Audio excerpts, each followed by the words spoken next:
CataractCoach.com, podcast number 37 with Jeffrey Tran, MD. Now, Dr. Jeffrey Tran is a young ophthalmologist who decided that, you know what? I want to start my own private practice. And he did it. And here's how he did it.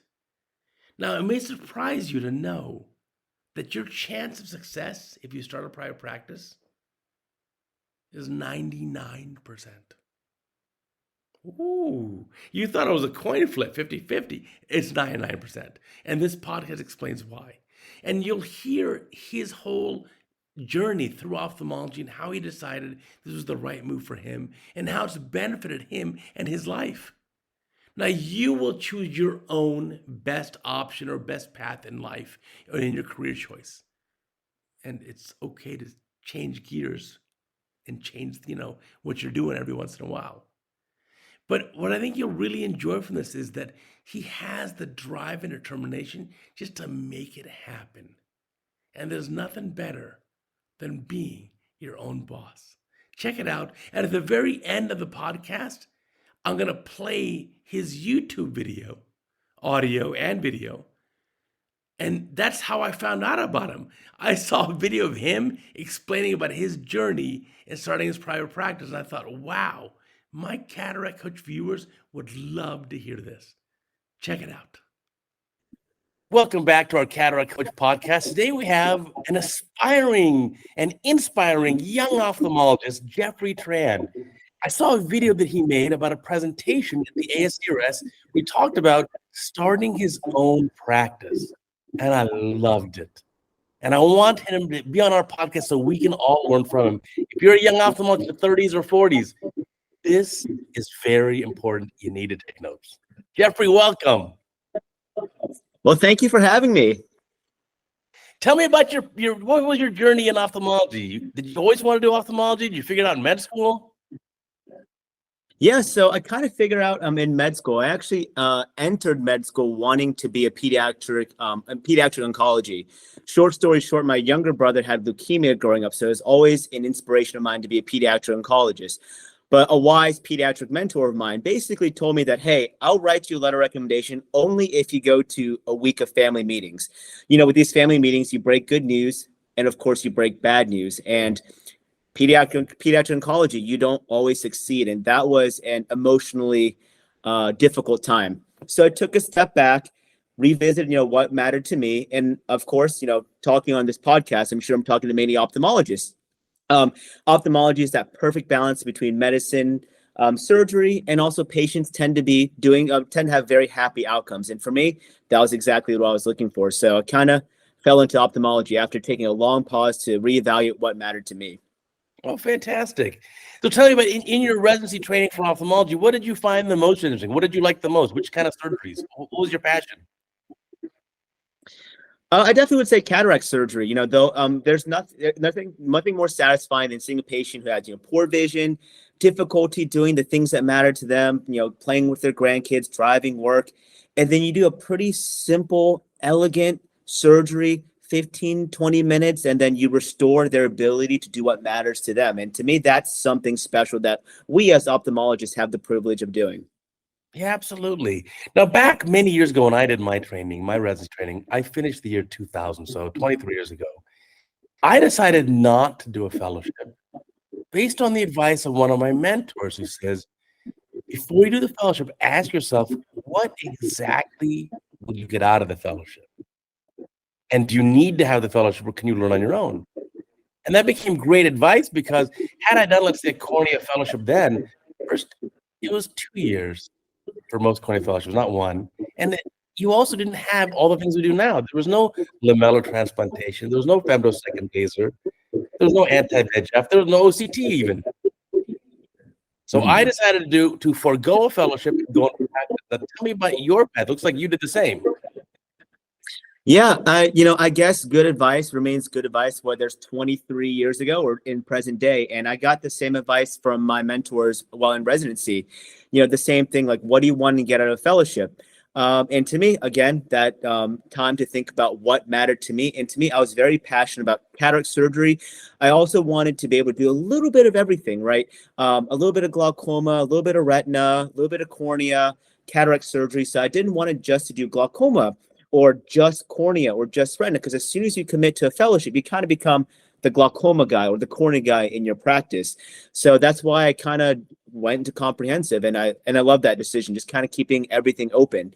And I practice in a pretty urban setting. I'm in Atlanta, and I haven't found, not being fellowship trained to be a limiting factor. When I was first looking for a job after finishing residency, I joined a large group practice and had no difficulty adapting, transitioning from residency to the work life. But then you finished residency, you joined a large group practice, and tell me about that and how that fit was and what decisions you made to leave that. Yeah, so the group practice was overall a very good experience. I definitely learned a lot from my fellow colleagues. But for me, I think, when, as you know, there's been a lot of private equity acquisitions within ophthalmology. Once that kind of happened, and, I realized that maybe this job that I previously loved wasn't for me anymore. And I took a step back to find, what mattered to me. What makes having a solo practice pretty unique is I can really design and cater the practice to my preferences and my likings. And one of the things I really want to do is get really back into that patient-focused mindset. So in my practice right now, it's still in its first year, I really get patients a lot of chair time. And the other thing that, so my patient visits, I get to really spend time, get to know my patients really well. And the second thing that was pretty important to me was, I speak Vietnamese. And I believe I'm actually the only Vietnamese ophthalmologist in the state of Georgia, at least in the Atlanta area. And Atlanta has a pretty large Vietnamese community. And I've always had the desire to kind of serve the underserved community, and kind of being able, my own solo practice owner, I can kind of create the support staff that I need to cater to the Vietnamese community. So that includes hiding front desks that speak English and Vietnamese, and also crafting a lot of my, handouts. I actually use videos in my exam lane too. So when patients are dilating, I throw up a Vietnamese YouTube video about cataracts, about dry eyes. So while they're dilating, they're learning about basic eye health. So again, it's really having the ability to cater that practice to exactly how I want to. Yeah, it's interesting to think. Yeah, there's a big change with the private equity, and I think the younger ophthalmologists feel like they kind of get left out of the whole situation, that they don't want to be a permanent employee status only, and have the private equity people kind of be your boss in perpetuity. Yeah, I 100% agree with that sentiment. I think the way I talk about jobs when my friends are asking me what type of job I get, the answer is there's no one perfect type of job, right? I think you can probably find happy colleagues in academics, in a Kaiser setting, the VA, in solo practice, myself. So there is no one right job. But for me, when I looked at what set being solo or being in private practice apart, was really having that control and being able to really, make impactful decisions to, better improve patient care. And I think being in either a small private practice group or even in a solo practice, you have the most mobility versus a large academic setting. There's nothing wrong with that, but there's a lot more red tape and there's a lot more things you have to navigate to get the things that you want to get done. Right. It's been said that a big group is like a big ship. It's really hard to change direction. It's very gradual. Whereas a small group or solo practice is like a small little speedboat. You can change directions instantly. 100%. I agree. I also remember too, I always tell my former residents that every big group practice started off as a solo practice. This is how it's done. Exactly. And so even these big groups now, which are 30 or 40 or 50 doctors, started off with just the one doctor or maybe two, and just a small little group, and they grow it. And there is something great about having that autonomy.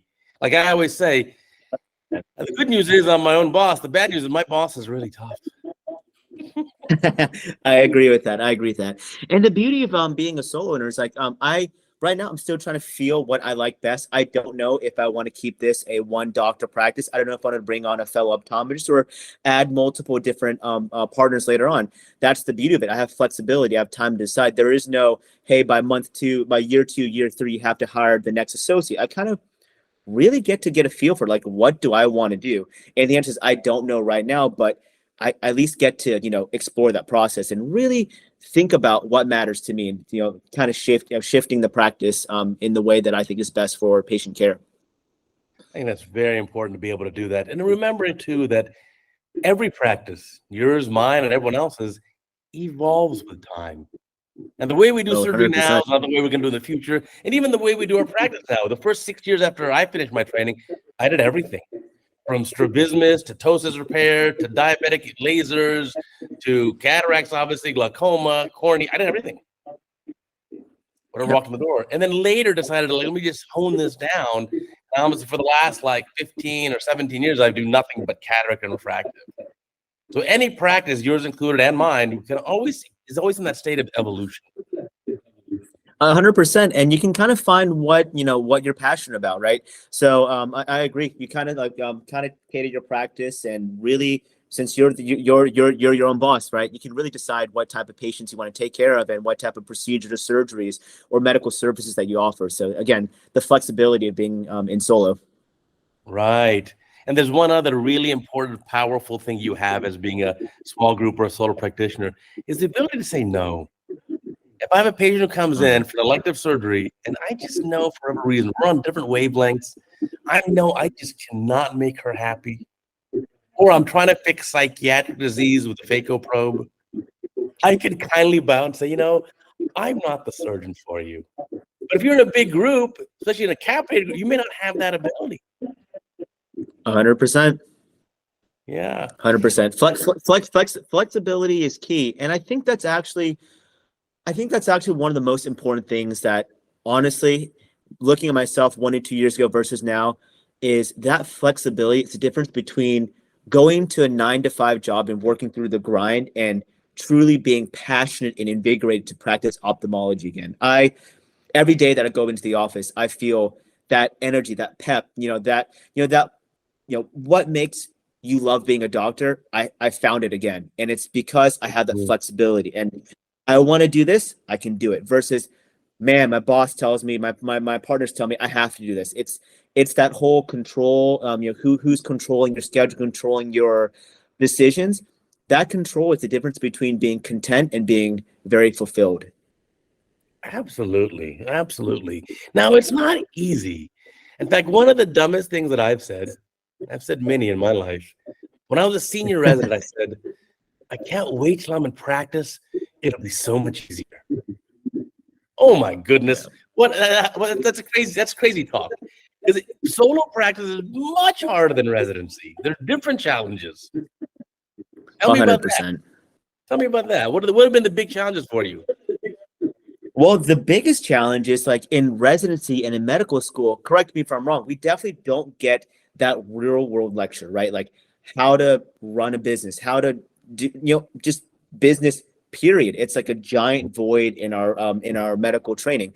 All ophthalmologists, right? We can take care of any crazy diabetes, any glaucoma, open globe injuries. But you ask an ophthalmologist, hey, how do you form an LLC? What's the difference between an LLC and an S corp? How do you get XYZ done? The answer is that probably most of us don't know. And to be honest, I didn't either. But I think the biggest key about surviving and making the transition is knowing what you're good at and knowing what you don't know. And for me, that's why I hired a consultant early on, because I realized what my deficiencies were, and I knew that there was so much of the unknown that I needed help. And with that, I've been able to really accelerate the growth of my practice. Tell me about your consultant. I wasn't even aware these things kind of existed. Specific to ophthalmology? Yeah, actually. So, funny enough, what actually started me on this solo journey was I was talking to one of my colleagues at my old private equity job, and he told me, "Hey, Jeff, you're not going to believe this. Solo ophthalmology is a thing and it can exist." And of course, just like any ophthalmologist in residency, I was definitely told there's no way solo ophthalmology can survive in these days. And then I discovered the solo blog. I think Howie, Chen, and Ho Sun were authors of the blog 10, 15 years ago. And it's a rich source of information, and other eye doctors who are solo have chimed in. And then I started reading. I was like, oh, there's a lot of doctors who are doing this, and even more recently that have all been very successful. And so I kind of started reading through that blog, and I found out that one of the founders of that blog started his own consulting firm. And as a curious an unhappy associate in practice, I reached out on a cold email. Hey, I'm interested in finding out what you can offer for someone like me. And we chatted it up. Spoke to a few more colleagues that he had helped along the way. So, talked to other solo ophthalmologists around the country. And I really found that, hey, this isn't just something that can survive. It actually is thriving. And I think a good point that someone brought up to me is like, if you think about how many solo ophthalmologists that close their doors within the first 2 years, I can't think of really any right now on top of my head, right? Correct. But if you talk about how many associates leave their jobs within the first 2 years, it's over 50%. Mm-hmm. So the failure rate of joining an associate practice is literally 50% versus going solo. It's it does. I mean, of course, self-selecting, some biases, but if you want it, you can make it happen. I think that's a good point. It's a great point. Yeah. I don't know of a single person who went out and started solo who didn't make it. Not one. More than 20 years of practice. Yeah. And I think it just comes down to, great patient care and passion, and everything just kind of works, like it's, patients notice your passion, patients notice your care, your time, and your commitment, and that's what leads to growth practice. Of course, some practices may be busy within the first 1 to 2 years, others may take a little bit longer, but at the end of the day, to your point, they all end up succeeding. I think that's the beautiful part of it. I think it's so driven in our heads as lifelong students, top students in high school, top in college, go to med school, top in med school just to get into ophthalmology. We just know if we work hard enough, we can make anything happen. No matter how big the test is, if we study hard enough, we can do well on the test. And this is kind of like the ultimate test. We just got to put in the effort and work hard, and it will actually take off. Yeah. And I think one key point that really made me hesitant at going solo was, the I guess the financial side, right? Like, how am I going to be able to survive within the first 2 years where I'm not making any income, right? But after, running the numbers and looking at it myself, really a lot of practice can actually break even within the first year. Running my numbers, it was probably about within 4 to 5 months in before I actually made enough money to pay rent, pay my EMR, pay employees. So really by 5 to 6 months, you kind of break even. And that was a very special moment. Of course, now as more patients added to my schedule, I'm breaking that curve. Of course, I'm not ahead of where I was in as associate, but the trajectory is amazing. And I think for once you talk to other solo ophthalmologists who've made that journey, looking at your financial prospects, years 5 in, years 7 in, years 10 in, having that 100% ownership, it's really astounding how much money you're leaving on the table by not being your own business owner. No, absolutely. Plus, the other thing is the autonomy allows you to actually achieve 100%. a better work-life balance. So when you have a young family, and hey, you know what, next week Thursday or next week Friday is this event at school, you can just take the afternoon off. Because in your other job, 100%. Right? 100%. I have two little kids, both under 3. And to me, that work-life balance was one of the most important things to me. Like you might hear my little toddler actually crying in the background. I actually just put him to bed a few minutes ago. But to me, that work-life balance is one of the most important things. And that's actually why, kind of fell into ophthalmology, because ophthalmology is one of those really well-known work-life balance specialties. And being a solo practitioner gives you that control and your flexibility, right? Do you want to work 4 days a week? You absolutely can. Do you want to be busy and do some Saturdays every other month? That's up to you. There's no one telling you how to run your practice, and that's what makes it special. Right. I mean, it can be a little tough though, because you end up being such a tough boss. When I was in the beginning stage of my practice, first couple of years, I did 6 days a week. I worked Saturdays. It was supposed to be Saturday mornings, but those mornings went to like 3 p.m. Yeah. And then I also did 2 evening clinics, Tuesdays and Thursdays, that see patients till 8 p.m. because a lot of people want to be seen after work, so after this work. Yeah. And that's the beauty. Right? Go ahead. Yeah. And that's the beauty of it, right? For me, like I took the opposite approach. I said, you know what? Like, I'm going to tell patients Monday through Friday, 8 to 5, and no patients on the weekends. Yes, of course, doing your way may accelerate my growth a little bit more, but for me, being able to go home and hang out with my 2 little kids was very important. And also during the first year or two as you're growing, right, you're not seeing a full template, right? So you can cluster all your patients in the morning and all your patients in the afternoon. And guess what? In the morning or afternoon, when you have that whole half day off, you can go back to the networking, meeting fellow doctors, primary cares, optometrist referrals, or you can go home and hang out with your family and your kids. I want to be able to watch my kids grow up. So to me, solo, despite its scariness, I guess, of making that jump, has given me that flexibility. As a new dad, that's so critical to me. Yeah, I can't tell you enough that you really got to maximize your enjoyment with your kids. In 20 years, Jeffrey, you're going to be in my shoes, 50 something, empty nester, and you're going to miss your kids every day. Yeah. Yeah. So you're absolutely doing it the right way. This is, in retrospect, I wish I would have, if I could go back, I would have a better balance and spend more time. The time you just can't get back. 100%, right? Because I think as ophthalmologists, we can keep practicing to our 50s, 60s, and so on. But our kids, they're only like preschool age for so long. They're only toddler age for so long. That's a very short window in the grand scheme of things, and that's why I'm trying to use that flexibility of being a solo owner to spend time with my family and my kids. Of course, I'm still going out, networking, meeting fellow doctors, but if I'm not doing that, I'm spending time with my family. And to me, that's priceless. It really is. And that's, again, the difference between me being content a few years ago to being actually very fulfilled and happy now. Yeah, there's a difference. Absolutely. You mentioned about going out in the community, meeting doctors, etc. How do you drum up business? How do you get referrals? Yeah. So it's the old school knock on a fellow doctor's door and be like, hey, my name is Jeffrey Tran. I'm an ophthalmologist located, this, about a couple minutes to your house. I always bring treats. I'm a sweet tooth guy, so I always bring little pastries just so they remember a little bit more. And it's all about being available, right? I give the every referring doctor my personal cell phone, and I tell them, hey, if you have something emergent, give me a call 24/7. I'll take care of your patient for you. And I think referring doctors like having someone available. Of course, then you can show your ability, right? Someone has red eyes, cataract, glaucoma, angle closure glaucoma, and you take care of them. They go back to their primary care doctor and they rave, man, Dr. Tran did this for me.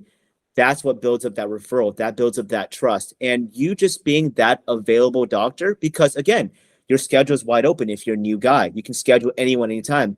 They remember that, right? If a primary care doctor is someone with pink eye, something as simple as conjunctivitis, they want their patient taken care of. And if the nearest group can only see them within a week, but you can see them that day, that's how you grow. And that's why a new practice actually succeeds, because you can really fill in all those add-on very quickly. And again, I've only done the 8 to 5 on weekends, depending on what's going on. I can probably push things till Monday, and they still love that availability. It's a great point. One of the things that I would do for referring doctors, if you have a patient, whatever the eye issue is, any primary care doctor, I'll see him today. I'll do whatever it takes. I'll see him during my lunch break. I'll see him before clinic. I will see your patient today. Just send them over. And I think that ability makes a world of difference. It is, and it's that's the high standard of customer service to your referring doctors, right? What do you want done? You want it done right away? You can be that guy that gets it done right away, and that's how practices really boom. Right, and sometimes you forget that when you're doing all your training, your residency, you're working so hard, you forget little things like that patient who comes to you with the metallic foreign body in the cornea from grinding metal on his car and working in his yard. He has 2 grandmas and 2 grandpas, and that's 8 Vacos. 100%. Yeah, and it's even like the simple diabetic eye exams, like those. That's if you treat every patient like it's your only patient, they go home and they tell their family members. And for me, a lot of my patients bring drivers, so their family driver who's listening to the conversation sees that level of care that you can really provide to your patients. Most of them actually book appointments that same day when they're checking out with their family members. So usually, it's a one patient comes in, two appointments are made by the time they're out the door. So that's that customer service, that attention to detail, and really showing patients you care. It goes a long way. Yeah, the growth at the beginning really happens a lot faster than you think. It It's pretty does. It surprising. does. And then the important part is you're building it on the most important way, which is word of mouth. So much better than advertising or promotion or online stuff. The word of mouth you just can't beat. 100%. Like, I haven't done any advertising. Google sent me a $500 gift card to do a Google ad, and I tried it out. And really, it's all word of mouth. That's definitely the difference maker. And honestly, when you take care of a patient, they go to their primary care doctor. That's when things get rolling, because now the primary care doctor has their diabetic eye guy. There's someone who has blurred vision they send to you. That's how your practice gets really busy. And patients will travel if they know that you're a good doc that can get them seen that day. I have patients traveling 30, 40 minutes, an hour plus away, because you can see them that day. That's the difference maker. Yeah, well, in LA they can do 30 minutes to an hour, but that may only be like 3 miles. Given the traffic. That's true. So you're mostly, again, I guess it's primary care doctors, or your most referrals, or maybe optometrists too. Where are you getting the most referrals from? I think the biggest referrals is definitely primary care. At least in the Georgia area, there's been a lot of acquisitions of optometry practices. So a lot of optometry practices that are already affiliated with some larger private equity backed group.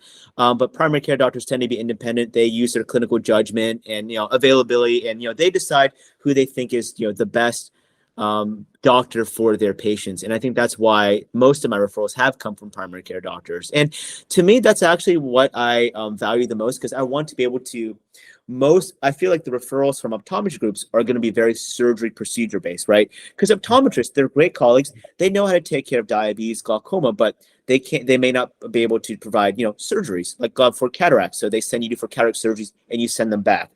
That may help kind of build that referral network. But I think as a patient practice builder, it's definitely the diabetic eye exam, the routine eye exams that from your primary care doctors, because that patient, if they're glaucoma suspect, they're going to come back in 6 months.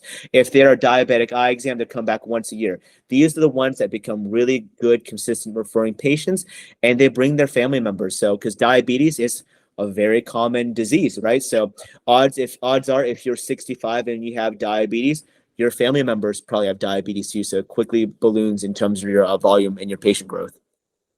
For sure. Now, before you decided to set up, did you save like X number of months, 6 months or 12 months of expenses? Or how did you determine when you had enough to start?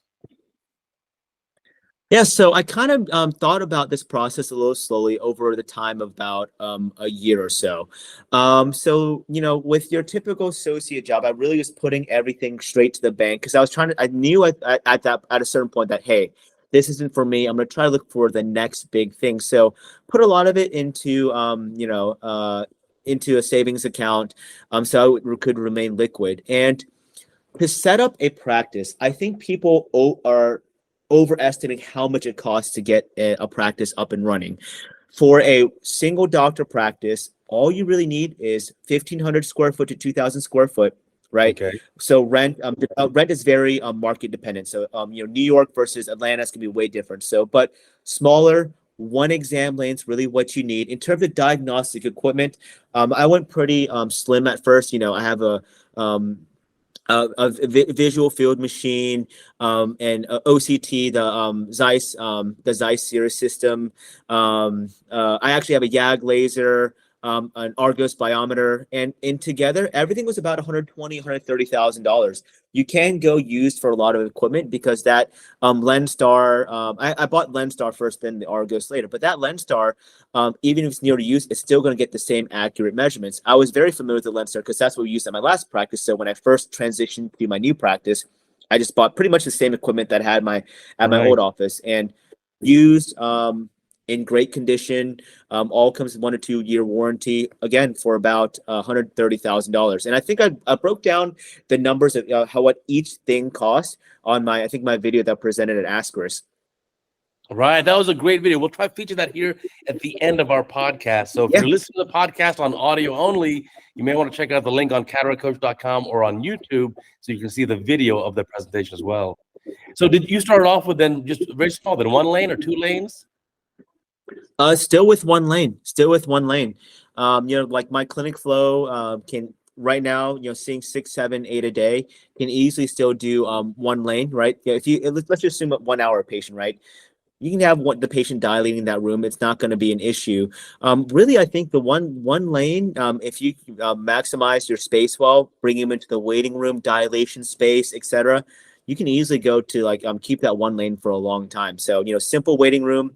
So my office set up front desk area, waiting room in a different section, 2 different diagnostic rooms, one with all my biometry, OCTs, things that keep in a dark space, my auto refractor, etc., keeping a more well lit space. So 2 separate rooms for that. Of course, I have my own personal office, an exam room, a break room, and actually 2 spare rooms in the very back that I don't use anything for storage for right now. So the You have room to space, expand. if you You get have room to expand then. yeah, room to expand. So the room can go to 2 to 3 exam lanes, but it's only been 10 months in. I'm already thinking about my next move in terms of opening up a second office just because the growth has been that good. Wow, that'll be amazing if you get a second location going as well. Yes. Fantastic. So yeah, I think that's a smart move to start simple. When I did it first solo so many years ago, I bought all used equipment as cheap as possible. Sometimes we're spoiled in residency. You're using these fancy hog strike slit lamps, and when you go into practice, you see how Yeah. expensive they are. You're like, oh my goodness. So Yeah. you get other But brands. Initially, go ahead. yeah, new and used. I mean, the best way is going to Academy or Aspis, and just kind of playing with the instruments and seeing what you like best. And again, that's why these national meetings are great because every vendor's there. You kind of see what you like, and that's how I was able to kind of find out oh, I know this costs X amount of dollars versus this thing. Let me try the two, and you realize that there are some things that are more cost conscious, but if you as a surgeon have a preference for this machine, just make the transition as comfortable as you can and go for what you like. So for me, I knew I liked certain lenses. I knew I liked certain diagnostic machines. So I stuck to that brand because that's just, my preference. So I didn't want to add a second X factor to make the transition from my old practice to my new one. For sure. And then I see you start off small with a number of employees, probably initially just one person, probably. Actually, when I first started out, it was just me at first. I didn't actually hire my first employee to about 6, 7 months in. And I think patients were initially shocked, not and actually pleasantly happy because when they answered their phone call, hello, this is Dr. Tran at Stratus Eye. How can I help you? And oh, are you the actual doctor? Of course. And they realize that that's that extra level of care, and you can provide that. If you only have, when you're first starting out, you're not expecting to see 10, 20 patients a day, right? Right. Reality is you have one patient a day. And so that one patient is your 100% all energy in, right? That means you can do their PA, you can do their scheduling, you can verify their insurance. These are things that you learn on your own and you quickly get good at doing these things. And patients really appreciate that. Hey, as a doctor, they have a work letter, it's done within a minute. You have a prior authorization submitted that same day. Scheduling done right then by you and there. And it just, that's the, I mean, I wouldn't say the difference maker, but that's what allows your growth to grow well. But patients pay attention to these things. Absolutely. And then to your point there, if you run such a lean ship, you don't need too many patients a day to break even. You need very little. Yeah. The numbers are very shocking. I think for my practice, my specific setup, 4 patients a day, just 4 annual diabetic exams was enough to really pay off my expenses. And that includes a recurring cost with, my EMR, my rent, my utilities. That's really all it takes. Everything on top of that is now profit. So it's a nice flexibility. And again, if you're seeing 20, 25 a day, just doing 5 cataracts a week, that's a very, very healthy income stream coming in. Yeah, in fact, you mentioned 5 cataracts a week, and people are sometimes surprised to find out that the average ophthalmologist in the U.S., general ophthalmologist, is doing somewhere around that level, 5, 6, 7 cataracts in a week. They're not doing these 50 cataracts a week that you kind of hear about in these glorified, unusual. Yeah. No, and to me, like the best part of it is all like I'm not actively looking for cataract patients. They come to me just because they have blurred vision. For me, I'm just trying to, do my thing as an ophthalmologist, take care of them, do their annual eye exam, something as simple as, they have dry eyes. They have a family history of glaucoma. Someone they know had a retinal detachment, so they're just wanting to be seen to make sure their eyes are fine. That's to me, that's the patients that I enjoy taking care of because I really, as I'm dialing their eyes, I find out about their life history. Like, hey, oh, so you're from blah blah blah. I see your phone numbers from here. I really get to know them really well, and so Mhm. my patients are more than a number. I know them very well, and they know me well, and I think that's what again makes me love being an ophthalmologist again because it's whenever you get that moment where you're feeling kind of burnt out, take a look at your medical school personal statement, right? Why did you make this journey to go into 4 years of medical school, 4 years of residency, 1 to 2 more years of fellowship? And in everyone's personal statement, I guarantee it talks about patients, patient care, or some patient that inspired them to go to medical school. Right. And so when Absolutely. you are yeah, when you are now as a solo practitioner and you get to know your patients very well, you know their life story, not, patient MRN MM00XXX, it's Mrs. Smith, right? And you know everything about Mrs. Smith. She knows about you. So when she calls, I know, oh yeah, Mrs. Smith, I know her chart, and it just makes that again, extra attention to detail. Patients love it, but more importantly for you as the ophthalmologist, I love what I do again, and I'm very proud to say that. Yeah, you can't say that enough. I mean, it's that it really is that important. In fact, I had a funny story. I even now, 23 years into practice, I still know my patients very well. And so I had a recent thing where my kids were in town for a Christmas break because they go to school on the East Coast. They came home and we went to Costco together. And in Costco, two people stopped me and said, "Dr. Devgan, oh, you did. Do you remember me? You did my surgery." And then they looked at my kids and said, "Your dad gave me such incredible vision." And then a second patient, that same Costco trip, said the same thing. And my kids are like, "Dad, whoa." Yeah. But to your point, it's knowing that you know your patients, and that's why they're so comfortable in sending their families and their friends to you. Yes, absolutely. Absolutely. Of course, that's not saying that you can't get that same patient physician connection at a larger group or working at, academics, VA, Kaiser. I just feel like as a sole practice group, since you don't need to see as much volume to do as well, it gives you that better ability to do so. So, when you don't have to see as many patients, you can really spend more time with your patients. So, not discrediting any other job selection out there. I just feel like as a solo group, we have that greater ability to for that share time. Great point. I think there are different kind of jobs out there. They all have the right fit. So it's up to the resident or the recent graduate to say, hey, what's the right fit for me? And importantly, your first job may be like your first girlfriend or boyfriend, great and all, but may not be the one you're with forever. And that's okay also. 100%. And I think the best way to think about it is if you think back to now your first year of medical school, in your medical class of 100 plus people, how many ophthalmologists were there? Only a handful, right? Everyone kind of finds their own niche, right? Whether, your classmates go into pediatrics, general medicine, general surgery, psychiatry, etc., right? But for me, I probably wouldn't be as happy if I was in that specialty or this specialty. So everyone's got to really find what matters to them, and what is the most important thing to you, and really, go for it, right? Don't do, like, for me, if I was forced to do, no, let's just say pediatrics, like the field I was considering, right? I may not have been as happy now. I probably would have made it work, but may not have been as fulfilled and for happy. So, for everyone listening out there, really find what matters to you. It may not be going solo. It's just something to consider. I think that's the point I'm trying to make.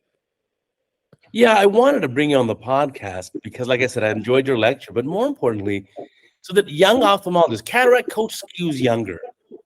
Well, most of our viewers, as you probably guessed, are like we have a lot of residents who watch. Let's say late 20s to probably late 40s. It's kind of the main range of where cataract coach viewers are. Yes. There's some older ones that watch as well, some med students even, but in general, it's that. I just want to bring to them the idea that there is another option. You can do academics. You can do big group. You can do some capitated HMO. You can do a solo practice from scratch. And I promise the odds are probably 99% or more you will succeed. And I think that's the point of this whole conversation. You nailed it on the head. That's, there's so many options out there. Find what's right for you, and solo can survive. And solo can do more than survive. They can actually thrive and be very successful. Right. How did you decide to perhaps open a second location? What's the impetus behind that? So looking at the second location, kind of based on one, shortening the commute. There's a couple things that kind of determine where I opened my first practice. First of all, in Georgia, there's non-competes. So there are non-competes. So you have to respect a certain radius away from your old location. So my first office location was in a good spot, but a little bit further than I would like for my day-to-day drive. Like I live, you're from California, so I'm sure your commute's much longer. But for me, 35 minutes to 40 minutes is a long time, and I want to shorten that commute down to a lot. 10 to 15 minutes. The second thing is that this location not only would shorten my commute, but more importantly, be kind of closer to where the bulk of my referring primary care doctors have come from. And I think by being closer to my main referral sources, it will help drive the growth of my practice in years 2, 3, 4, and et cetera. So that's patient growth, shortening commute. Those are the two big factors. No, I agree. Those are very important issues. I mean, I have a bit of a commute from where I live, but I do it by doing crazy hours. So I'll leave home at 4:30 for my surgery days. I'll get to the surgery center about 5 o'clock in the morning. And by 5:45, I'm already cutting. And so I just start early, and then I'll finish early. I'll finish by about 1 p.m. for the surgeries for that morning. So we've just kind of learn to live with it. But yeah, no, I definitely see your point there. And yeah, you can certainly expand to that. Do part-time in each facility. And then it gives you room to grow. So then you can get an associate, let's say, down the road, whether an optometrist or an ophthalmologist, and then expand even further because now you've got two locations. So you don't have to double up manpower at one location. Absolutely. I agree with that. It's again, flexibility. You have all the options on the table. You decide what you want to do. So, like let's just say the second location isn't the best fit for me. Like, okay, maybe I don't like this. Right? You can quickly set up a new location and kind of determine how you make the decision. You make the judgment call. What's best for you and your practice. Now, when you went and chose your space, you had to find the space. You sign a lease. You probably had to do tenant improvements or a build out. Kind of take us through a little bit of that process. How long it took. Yeah, so the unit I rented out was a previous consulting firm. I think they were selling products. It was more of a classic office. And, the layout was actually okay. I found a room space that was like bigger than 10 by 10. I made that into my exam lane and actually have a short YouTube video where I actually just like make a fun, like 30-second clip of me actually renovating the office. I had some time off in between my old job and this one with the help of my father-in-law. I did everything from painting, putting some laminate floors in, putting a feature wall in to kind of really make the place look a lot more homey. And it's a little bit TLC getting that office ready for your first patient. But really, I was fortunate enough that I didn't have to do any major knocking of walls. Unlike our dentist colleagues, who opening up a new office is challenging because all the plumbing involved. As an ophthalmologist, I was like, IKEA is my best friend. The equipment's so fast to build. That acoustic panel that you see in the back corner, small, simple touches that look very good, easy to put up, and it actually is functional too because it helps absorb a lot of sound. Because if you have a hardwood floor, there's so much noise bouncing everywhere. The acoustic panel looks great, absorbs sound, and it really makes it that very boutique, high-end practice. I think one thing I looked at in terms of modeling my office was that there's a popular dental chain called Mint, I think, where Mint and 10 are the two ones that come to mind, where it's kind of an upscale dentist practice. I kind of want to go for that visual impact, whites and warm woods. And, the crazy thing is it's a lot of my furniture was very simple IKEA ones, but then you can buy exterior facades for these things to make a simple Billy bookshelf into something very luxe. So I bought a bunch of things and made the best shelving to this very interior doors from Norse Interior, made it look very, very nice. Get a couple of legs, raise it up off the ground, and it really pops. Well, I love that you're so hands-on. I mean, I'll tell you, me Yeah. too. This last weekend in my house, I changed my kitchen faucet myself. I don't need a plumber. It's not that hard. Yeah. There you go. There you go. But yeah, doing some hands-on stuff, then you really have that pride of ownership. Like, hey, I did this. It does. And it's a fun conversational piece. When patients come in, they're like, wow, this Axamol looks really good. How much did you pay a contract to do it? Like, well, actually, Mrs. Smith, I did it myself. And I like talk about how I did it. And sometimes you find a carpenter, right? That's a patient of yours.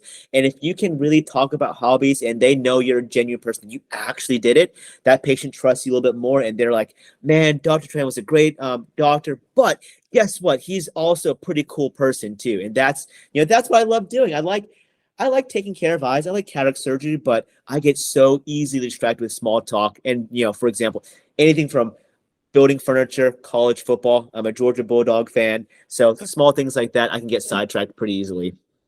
Now, talk about surgery. Do you operate in a surgery center, in a hospital? Did you get hospital privileges? You don't need them. What did you decide to do with that? So it's not all green grass and roses. That's the most difficult part about transitioning to a solo practice is finding where to operate. Luckily, in Atlanta, there's a couple of a large hospital system that also has an outpatient surgery center. The difficult thing was finding OR time. But because Monday morning will be Dr. X, Monday afternoon will be Dr. Y, Tuesday morning Dr. Z. But what I typically do is if a patient needs cataract surgery and I know that I'm trying to do surgery within a week or two, I just call the surgery center like, hey, is Dr. X using her entire block? Is there an opening at 11 o'clock? Because I know her last schedule is supposed to start at 11 o'clock. I'm like, oh, actually, she has openings starting at 10:30. We can call Dr. X if she can release the last surgery case of the block. And sometimes Dr. X goes on vacation. Guess what? Now you have spots for 8 cataract surgeries. So that's what I've actually been doing. So, and most of my patients are willing to wait just a little bit longer because they know that you really are passionate and care about their eyes.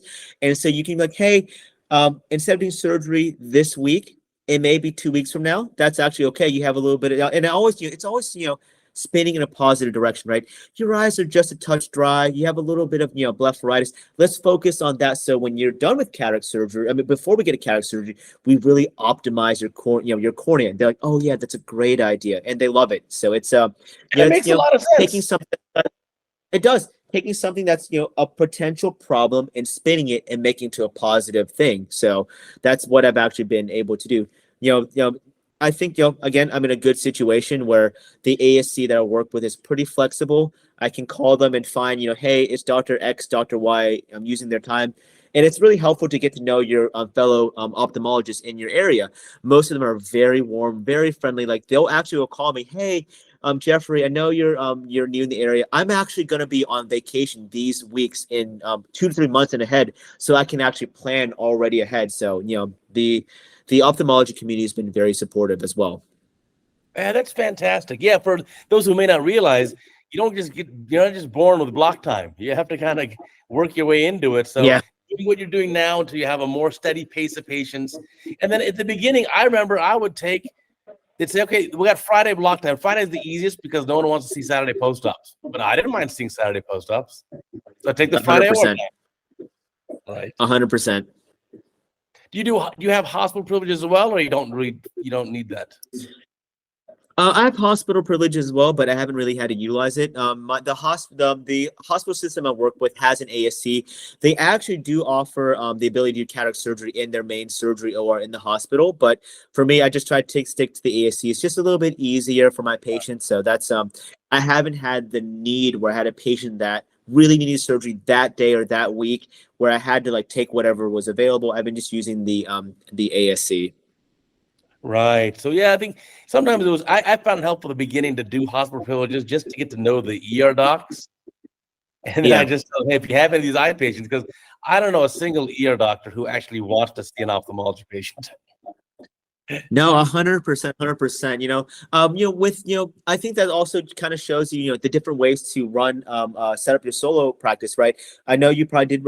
It seems like you did rely on, a little bit of ER referrals to kind of jumpstart your practice. Yeah. At the hospital I work with, a large group already with like 20, 30 doctors already is I guess, the go-to practice for Mm. any ophthalmologist. So anytime the ER has an issue, they call, practice XYZ, and they already send it to them. So they actually aren't looking for ophthalmologists to cover the ER.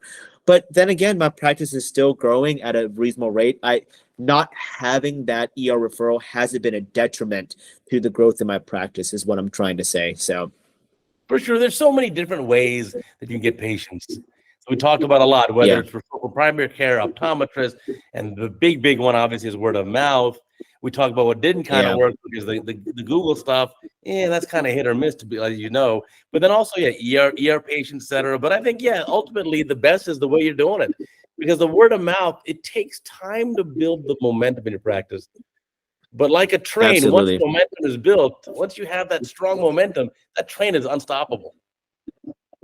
Huh? Absolutely, absolutely. And don't forget always your optometry colleagues too. I think they're a great source too. Some of them may be affiliated with certain groups or already have a strong connection with a surgeon, and that's okay. But just always show that you're available. Sometimes they really need a patient seen that day. And guess what? If you're there to see that angle closure glaucoma, that optometrist may be sending you a lot more patients your way. And that's also been very helpful too. And so I'm always very appreciative anytime I get a referral. It's simple, right? Small, simple things. I call my referring optometrist, my primary care doctors. Hey, I saw Mrs. Smith today. She has XYZ. We're taking care of her. And then, just so they're up to date, they just want to know that their patients are taken care of, and they appreciate that aspect. Absolutely. I think I had heard a lecture when I was just starting practice from Dick Lindstrom. And Dick Lindstrom said, remember I think the 4 or 5 A's of success for our practice. Number one is what you said, availability. Number two is, Availability. Number two is ability. You have to have the Yep. skills. Number three, I think it was affability. You got to be nice. You got to be likable. Ability. And then I got to cover all of them. But he had Yeah, he had those so are those were the three that were taught to me also in residency. And it's just, you want to say common sense, but not everyone, thinks about that readily. But it almost is, it's just like, what your mama taught you, right? So just right. be nice, be polite, always be there, right? What's been the hardest thing for you starting off this practice? Was it just the initial kind of leap of faith? What's the toughest part so far in the first almost year? I think it's it's always the uncertainty, right? The biggest challenge of getting a practice up and rolling is you may be busy, but you may not get paid for your patients. So it comes down with credentialing, right? So for example, if a primary care doctor is sending a patient with XYZ, and let's just pick on Aetna just for fun, right? If I'm not in network with Aetna, I'm not going to turn. For me, I decided not to turn that patient because I know that by taking care of this patient with Aetna, I'm not going to get paid. That's okay. But that patient goes back to the primary care doctor, tells them about the experience. That patient will send someone that I'm in network with, right? And some insurers are very quick at getting you credentialed, right? I was in network with a few by month 2, month 3, and it's still month 10, and I'm still not insured with a couple plans here and there, but that's okay. At this point, I'm insured with, like, I would say 90 to 95% of the referrals that are coming in. That's just, the part of it. So yes, some visits you're not getting paid. So it can be, I guess, frustrating when you feel like you've dedicated the time and you feel like you should be compensated. But for me, I count that as my advertising budget, right? 92004, $150. That goes back to their patient. I just think in my head, okay, that's $150 in my advertising. It's certainly a lot more effective than my $500 I spent on Google, I'd say. So Yeah, that's actually a great point, because sometimes you don't realize how these things can take time. yeah, Sometimes things just 100%. don't move So, fast. but I think it's all about keeping a positive attitude and knowing, like, hey, there are some days when you get a lot of phone calls and a lot of referrals and you're busy, and other days you're not quite as busy. But it's realizing the averages all work out. And to your point, right? I think 99% of solo practices will succeed, and just trust the process, right? I guess it goes back to, as a resident, right? You see your amazing attending do cataract surgery. There's no way I'm ever going to be able to do this. Like I can't even like get my lens and my scope in focus, right? But then by the end of it, you just trust the process. You do a little bit more here and there. You eventually get comfortable doing cataract surgery. Now you're on your own doing 10, 20, etc. cataracts a week, and then everything just got to trust the process. If trust me, I'm not that special. If I can do it, then certainly you can too. So That's one of my favorite lines too. Is I'm not that special. I'm just hardworking. But no, I think you're doing thanks. an amazing job. I'm really, really proud of you, and I think you're gonna keep climbing. Your star is definitely rising. Yeah. Well, thank you for those kind words. So I want to encourage our audience. If you want to have more information about this, there are some good resources online. You can Google. We mentioned a few in here. You can certainly contact Dr. Tran as well. We'll put a link down below to his practice. But you should certainly consider this. It may be the right option for you. Maybe it won't be. But it's definitely one thing that you should definitely think about long and hard. Yeah, absolutely. And if anyone, like to your point, has any questions, come, ask away, shoot me an email. I'm always at the major conference like Askers and Academy. So if you see me, pop in, wave in, say hey. More than happy to chat with you about my journey so far. Awesome. Well, I wish you the best of luck, and I know you'll keep doing great things. Awesome. Well, thank you again for having me. It was an absolute pleasure. And I want to remind my viewers and listeners, remember, we got a new Cataract Coach podcast every week, every Sunday. It's on Apple, Amazon, Google, Spotify, anywhere you get your podcast. Plus, it's on CataractCoach.com, and the full videos on YouTube. And we're going to have Dr. Tran's lecture attached to the end of this right after I zip my mouth. And also remember, please tell your friends. That's how we grow, word of mouth. Wow, that was a great podcast. I learned so much and I really enjoyed it. What a great young ophthalmologist. I'm so proud to have him as part of our field and our future of ophthalmology. Now, coming up here is going to be his YouTube video of a presentation he gave that explains about his journey into private practice as a solo practitioner. Check it out. So, without further ado, how to start your own medical practice. Did you know that 50 to 80% of ophthalmologists will quit their first job within the first 3 years? That's an alarmingly high number. It makes sense though. In residency, you get amazing training so you can take care of complex cataracts, crazy plastics, and retina cases. But no one ever talks about the business side of medicine. What about contract negotiations, financial wellness, and so on and so forth? And something as simple as what type of jobs are out there. In fact, I go into in-depth in a different video, but in summary, there's 4 main types of jobs. The first is academics. It's the one that you're most familiar with if you're in residency, but with academics, there is some red tape. The next category is what I call your employed jobs. So these are things like working at a VA, Kaiser, or even a private equity, private practice group. Here, there's still some red tape. It's still well structured, but there's really not opportunity for equity. But the benefits tend to be pretty good though. In the third category, I have private practice. Here, there's a little bit less red tape. You have a little bit more responsibility and more admin work, but there's usually a chance for equity, whether it's in the ASC or the practice itself. And of course, the final category is being a solo owner. Here you have the least red tape, but you definitely have the most admin work. And as a solo owner, you have complete control and equity in your company. Solo is definitely a way to go, but is it the way you should go? The answer is it depends. Think about your med school class. In your med school class, you had those going into pathology, those going into dermatology, those going into pediatrics and radiology. And guess what? All of your classmates are pretty happy in their fields. My point in bringing this up is that there is no one perfect type of job, and it depends on you and your personality. I would recommend by starting to look at 3 things though. Look at the pay structure, look at your hours, and look to see if it has those small factors that could make you happy. And with that, you should be able to find some form of work-life balance. For me, that meant going solo and being my own boss. But solo was one that I had the least amount of knowledge about. But luckily, Here's how you do it. So our Ask Us meeting was held in May, and we're gonna set up a sample scenario where in about 7 to 8 months later, we're gonna open our medical practice. In the first month, the most important thing you need to do is location research. That starts by figuring out your non-compete. Do you have a non-compete? If you're from California, congratulations, you can skip this step. But for others, you need to read your contract very carefully and see what your non-compete is. Next, you need to find your competition. Google Maps is a very powerful tool. You can search for ophthalmologists in a given neighborhood to see where your potential competition might be.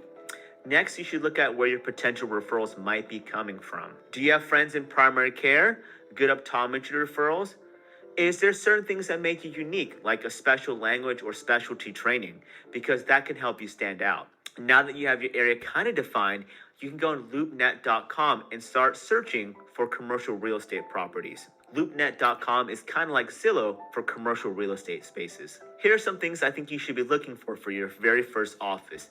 Look for about 1,500 to 2,000 square feet. That's enough for 1 and 2 exam lanes, a diagnostic room, a waiting room, a procedure room, a break room, your personal office. It's a very adequate size space. Now with just over 6 months to go, you should be doing a lot of the critical paperwork. The first is to get your state medical license. Each state is a little bit different, but usually you can find it on Google. Also, at this point, you should be applying for the NPI-1 number. That is the NPI number specific to you as the provider. We will be doing the NPI-2 later, which has to do with your practice that you set up. The website for the NPI-1 is right there. Also, you should be updating your CAQH. CAQH is your Council for Affordable Quality Healthcare. It's essentially a single database that has all your updated information, and this is where your insurance companies will pull your credentialing information from. Also, at this stage, you should be working on getting your LLC set up and your tax ID. The LLC process is pretty quick, and again, you can go on Google and search your state how to start an LLC. The second thing you need to find out is your tax ID. A business has a specific tax ID number called an EIN, and EIN stands for Employer Identification Number. This is kind of like your own medical practice social security number, and you apply directly at the IRS website. With about 5 months to go, you should be working on financing. And financing a medical practice can be pretty expensive, so you need to have good plans. Either plan A, you apply for traditional financing. Plan B, you have saved up a lot of money from your previous job, or Plan C, have a rich uncle. But I kid. How expensive is it? I have to take over the audio here for Dr. Tran because he used copyrighted music in his video. So he's saying you need about $150,000 to $300,000 to start the practice. You need to get your credentialing done. Takes months. You got to do this well in advance. It can take a lot of time and a lot of effort. Be creative now. When you start your new practice, your logo, your website design, the practice name, you have an opportunity to basically do things the way you want it to be done. And that's a really nice benefit of doing a solo private practice. And so he talks about now credit cards. You definitely need to get some business credit cards and how to do that. He has a couple links for this, etc. And you need to set up all your appropriate banking information with your bank. And so all these things, again, take some time. He says, make sure you get the credit cards, your NPI-2 number, your malpractice insurance has to be done, credentialing with ASCs, getting on the various surgical panels for where you want to operate. These are all very important things that you have to accomplish here. Remember the difference between an occurrence policy and a claims-made policy. It's for your malpractice insurance. And remember, do you need to get a tail? You got to think about all these things when you're leaving your practice. So again, I had to take over the audio here for Dr. Tran because, again, he used copyrighted music, which, as you know, is a no-go. You can't do that. It's a copyright violation. So we muted out his section, which has his audio, and I'll just continue here. Again, the final timeline is you got to get the equipment you need for your practice, and the equipment can be very expensive. And so you can either get a loan, he says, you can borrow money from the bank, or maybe you have a rich uncle and things of that nature. Let me let him take over. QED system. $3,000 to $5,000 for a tonal pen and eye care. $3,000 to $5,000 for a foreopter. $3,000 to $5,000 for an exam chair and stand. $5,000 for an auto lensometer. $5,000 to $10,000 for an auto refractor, $15,000 for a slit lamp, $20,000 to $40,000 for a visual field, $30,000 to $70,000 for your OCT, $30,000 to $70,000 for your YAG SOT laser, $30,000 to $80,000 for your biometric. It's gone. $300,000 quickly spent. Does it always have to be that expensive? Well, the answer is no. You can always buy used, and you can look for equipment that serves the same purpose that are much cheaper. So for example, the IOL Master 700 is above $50,000. You can get a nice used Lemstar for under $25,000. As a silver lining though, by spending that much money, you're going to have a lot of travel points. So enjoy your trip to Europe. For me, I kept my budget under $125,000. Now you also need to figure out which EMR you want to use. There's a lot of great companies out there. There's of course ModMed, Epic, so on and so forth. So it's all personal preference. But you also need to get your business license at this point. So that involves a trip to your local courthouse. Now with 1 month to go, let's hammer in the final details. That means getting your business cards in line, hiring your staff, putting all the equipment into the office, and of course building out your furniture. I had a lot of fun at this stage, so I'm going to show you a clip of me building my office out. But if you stay structured, I know you can do it. Best of luck on your journey in opening up your solo practice, and as always, thanks for watching.